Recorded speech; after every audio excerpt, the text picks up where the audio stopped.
मित्रों, महाभारत की कथा से तो हम सभी परिचित हैं, जो शुरू हुई हस्तिनापुर से, जिसे कौरवों के राजा हस्ती ने बसाया था।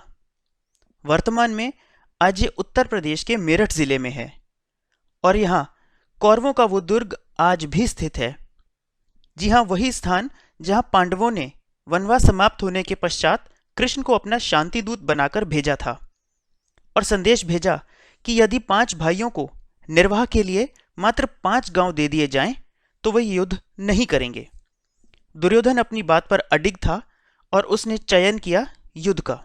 तो आइए देखते हैं कौन से थे वे 5 गांव। इनमें पहला था तिलप्रस्थ, जो दक्षिण हरियाणा के फरीदाबाद जिले में स्थित है और आज तिलपत के नाम से जाना जाता है। दूसरा ग्राम था खांडवप्रस्थ। इसके साथ एक बहुत ही रोचक कथा जुड़ी है। पांडवों के मांगने पर दुर्योधन ने उन्हें राज करने के लिए एक भूमि का टुकड़ा दिया। इस पुरानी नगरी का नाम था खांडवप्रस्थ। पांडव जब वहां पहुंचे तो यह देखकर बहुत हताश हो गए कि अब वहां केवल खंडहर बचे हैं और एक भयानक वन। जी हां, खांडव वन। यही वो वन था जहां स्वयं सर्पराज तक्षक का निवास था। उसी के डसने से राजा परीक्षित की मृत्यु भी हुई थी और कलयुग का आरंभ भी। अंततः यह निर्णय लिया गया कि खांडव वन को जलाकर भूमि साफ कर ली जाए और एक नगर का निर्माण किया जाए। इसी संबंध में श्री कृष्ण ने स्वयं विश्वकर्मा से भेंट की। तब उन्होंने श्री कृष्ण को एक दैत्य मयासुर के बारे में बताया, जो खांडव वन में ही रहता था और पुरानी नगरी का भी निर्माता वही था। वही एक ऐसा था जो उस नगरी के चप्पे चप्पे से परिचित था। अतः अर्जुन और श्री कृष्ण ने उसे उसके प्राणदान के बदले नगर निर्माण करने का कार्य सौंपा। तब मयासुर और विश्वकर्मा ने मिलकर वहां पर एक भव्य नगरी का निर्माण किया। यह नगरी इतनी सुंदर थी कि उसको स्वयं इंद्रप्रस्थ का नाम दिया गया। यहां पर अर्जुन के आग्रह करने पर मयासुर ने एक मायावी महल का निर्माण भी किया। जब उसकी ख्याति सुनकर दुर्योधन उसे देखने आया तो भ्रमित होकर पानी में गिर पड़ा। तब द्रौपदी ने उसे भीगा हुआ देखकर उसका उपहास किया और अपने इसी अपमान का बदला लेने के लिए दुर्योधन ने द्यूत क्रीड़ा का नाटक रचा और द्रौपदी के चीरहरण का आदेश भी दिया।